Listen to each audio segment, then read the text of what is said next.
Pulau Pinang sebenarnya, alright, dahulu adalah sebuah pulau yang terletak di bawah pemerintahan.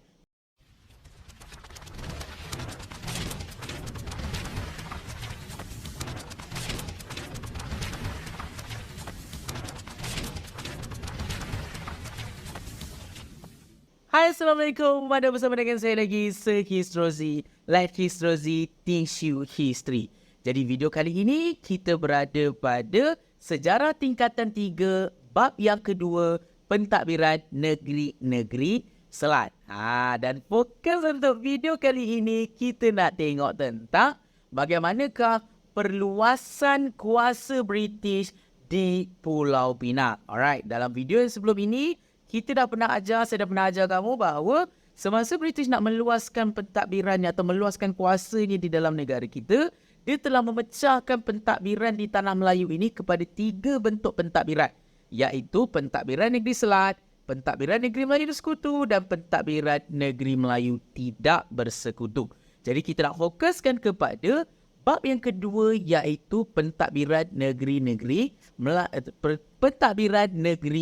Selat, iaitu kita ada 3 negeri, Pulau Pinang, Melaka dan juga Singapura. Macam mana British boleh mendapatkan ketiga-tiga negeri ini dan menjadi sebuah, orang kata, tanah jajahan mereka. Alright, kita first tengok dahulu bagaimanakah peluasan British di Pulau Pinang. Alright, jadi bahagian yang paling awal sekali kita nak tengok adalah bagaimana latar belakang negeri Pulau Pinang. Sebelum kedatangan British ni, Pulau Pinang ni siapa punya?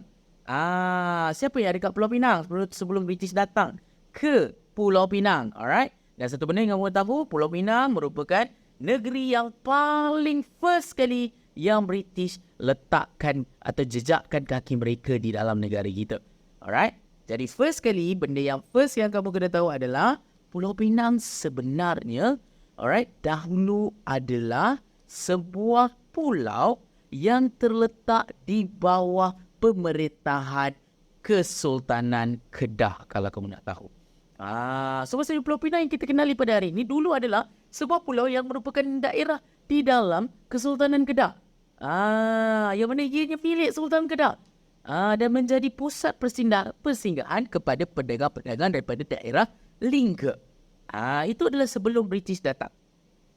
Yang kedua, Pulau Pinang ini juga merupakan salah satu kawasan pelabuhan dagang ataupun pelabuhan untuk pedagang-pedagang di Kesultanan Kedah. Alright? Dan antara pedagang-pedagang yang suka datang ke Pulau Pinang ini adalah pedagang-pedagang daripada Aceh, Sumatera Barat. Orang-orang Aceh senang kata. Alright? Dan pelabuhan yang paling awal sekali yang dibina atau yang diwujudkan di Pulau Pinang bernama Pelabuhan Batu Ubat di daerah Batu Ubat. Hari ini kalau kita tengok, Batu Ubat adalah terletak di kawasan yang dekat dengan Jabatan Pulau Pinang hari ini. Ini adalah kawasan penempatan manusia paling awal di Pulau Pinang. Alright? Dan Pulau Pinang ini selalu ataupun gemar dikunjungi oleh pedagang-pedagang daripada Arab. Alright? Dan yang ketiga, kita nak tengok Batu Ubat ini macam mana. Siapa yang membuka Batu Ubat? Jadi, Batu Ubat ini ditempati oleh orang-orang Melayu Sumatera. Yang mana pada waktu itu Pulau Pinang ni kosong. Tak ada penghuni. Jadi, manusia pertama yang menghuni Pulau Pinang adalah duduk di Batu Ubat. Alright? Dan macam mana? Orang kata pulau ini boleh berada di bawah, orang kata, pertempatan orang-orang Melayu Sumatera. Tadi saya cakap kan, Pulau Pinang adalah milik Sultan Kedah atau di bawah wilayah Kesultanan Kedah.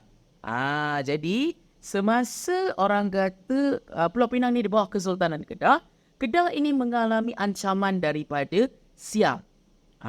Jadi bila Kedah mengalami ancaman daripada orang Siam, orang-orang Melayu Sumatera inilah yang telah membantu Sultan Kedah untuk menentang Siam. Dan mereka berjaya, dan disebabkan inilah Pulau Pinang ini telah dijadikan sebagai anugerah ataupun hadiah daripada Sultan Kedah kepada orang-orang Melayu Sumatera. Jadi Sultan Kedah cakap, okey, boleh duduklah dekat Pulau Pinang, buatlah pertempatan kamu di Pulau Pinang.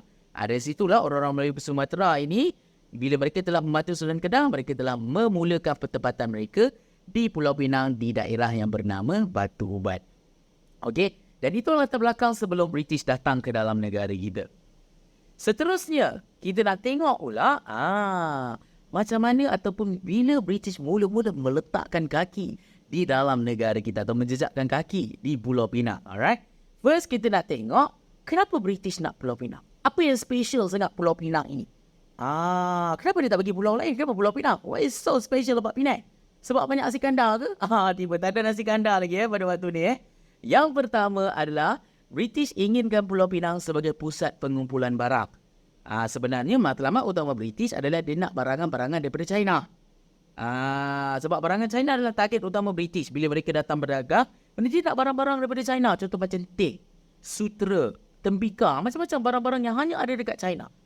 Tapi, bila mereka nak dapatkan barang tersebut, China dia nak barang pertukaran, sistem barter. Tapi, China dia tak nak barang-barang daripada British. Barang-barang daripada British, dia tak menarik minat orang-orang China. Jadi kat situlah, British cakap, orang-orang China ataupun pada waktu itulah orang-orang China ini, mereka lebih tertumpu kepada barangan-barangan yang ada di alam Melayu. Jadi orang-orang di China ni atau pedagang-pedagang China ni, mereka lebih sukakan barangan-barangan atau hasil-hasil bumi daripada alam Melayu. Contoh macam biji timah, emas dan juga rempah. Dia tak suka barang-barang daripada British. Jadi disebabkan British inginkan barangan-barangan daripada China, dia kena dapatkan juga barangan-barangan daripada alam Melayu untuk ditukar bila dia sampai ke China nanti. Jadi dekat situlah dia perlukan satu tempat untuk dia kumpul barang di alam Melayu ini, supaya nanti bila dia kumpul, nanti dia bawa pergi kat China, dia tukar dengan barang-barang yang dia nak dekat China.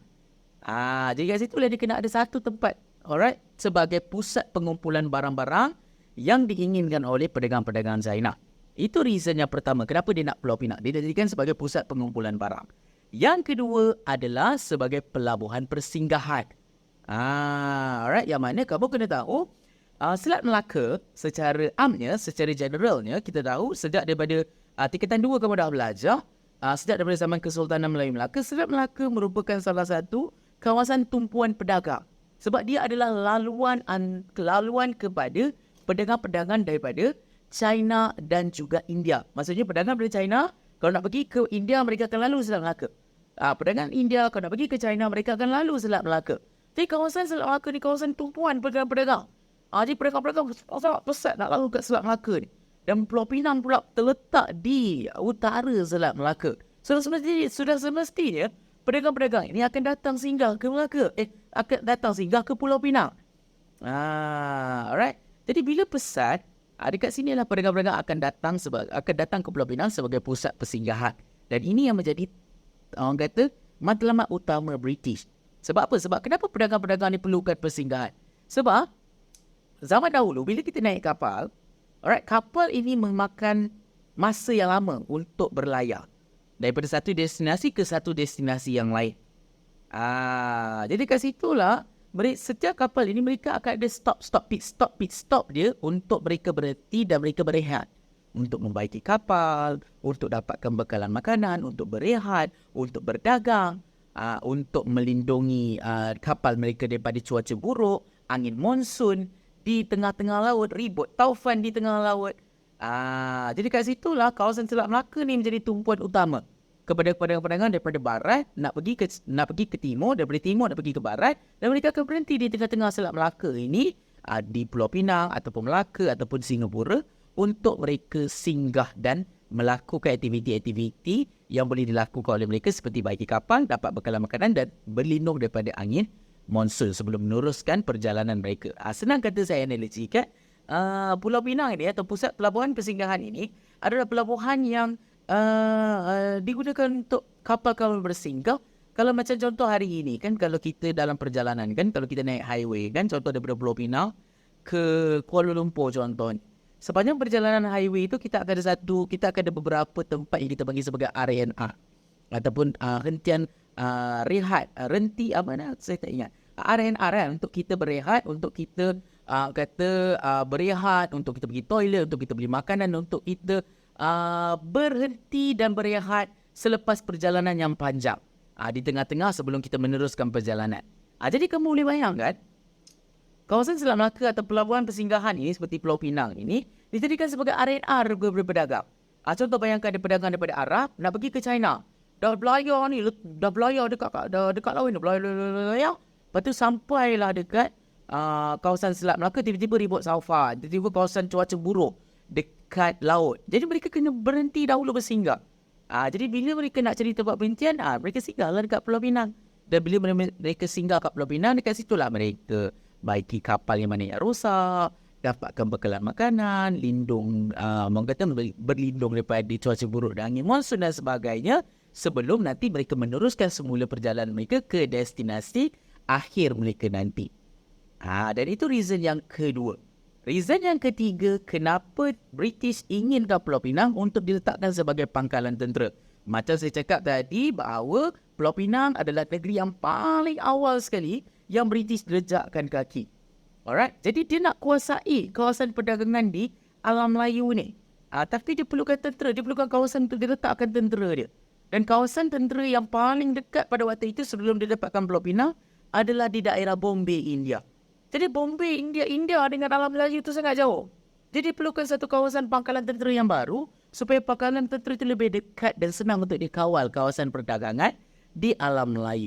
Jadi perlu cari, dia perlu research, Pulau Pinang kita akan jadikan pangkalan tentera seterusnya untuk kita mengawal pertempatan-pertempatan British dan mempertahankan kawasan-kawasan perdagangan daripada musuh-musuh penjajah mereka yang lain, contoh macam Perancis dan juga Belanda. Sebab kita tahu penjajah ni bukan British sahaja. Kita ada Perancis, Belanda, Jerman dan sebagainya, Spanyol dan sebagainya. Jadi untuk elakkan kawasan-kawasan perdagangan British ini diganggu oleh kuasa-kuasa jajahan yang lain, dia kena ada satu pangkalan tentera. Jadi mereka decide untuk jadikan Pulau Pinang ni sebagai pangkalan tentera mereka. Dan itu reason ataupun sebab kenapa mereka inginkan Pulau Pinang. Ingat ada 3 reason kenapa British ingin meluaskan kuasa di Pulau Pinang. Sebagai pusat pengumpulan barang, sebagai pelabuhan persinggahan dan sebagai pangkalan tentera. Dapat dekat situ? Jadi itu adalah bahagian yang pertama. InsyaAllah kita akan pergi ke bahagian yang kedua. Kita nak tengok bagaimana kronologi. Orang kata susunan peristiwa British mendapatkan Pulau Pinang. Dan kamu akan tengok ada seorang individu yang dipertanggungjawabkan oleh British untuk mendapatkan Pulau Pinang daripada Sultan Kedah. Siapakah yang bertanggungjawab untuk memastikan Pulau Pinang ini jatuh ataupun jatuh ke tangan British? Kita akan belajar dalam bahagian yang seterusnya. Macam mana Sultan Kedah boleh hilang Pulau Pinang daripada dahulu sehinggalah ke hari ini kita tengok Pulau Pinang merupakan sebuah negeri yang berdaulat, tidak lagi di bawah pemerintahan Kesultanan Melayu Kedah disebabkan oleh seorang individu ini yang kita kenali sebagai Francis Light. Kita akan belajar dalam bahagian yang seterusnya. Alright. Jadi itu sahaja daripada video saya pada kali ini. InsyaAllah kita jumpa dalam video yang akan datang dengan topik-topik yang lebih menarik untuk kita bincangkan. Kalau kamu ingin video yang lebih menarik lagi, korang boleh komen di ruangan komen apa video yang korang nak. Dan korang boleh follow juga social media saya yang lain seperti Instagram dan juga TikTok menggunakan username yang sama iaitu Histrozi, @Histrozi Tissue History. Itu sahaja daripada saya. Histrozi Tissue History. Okay, bye.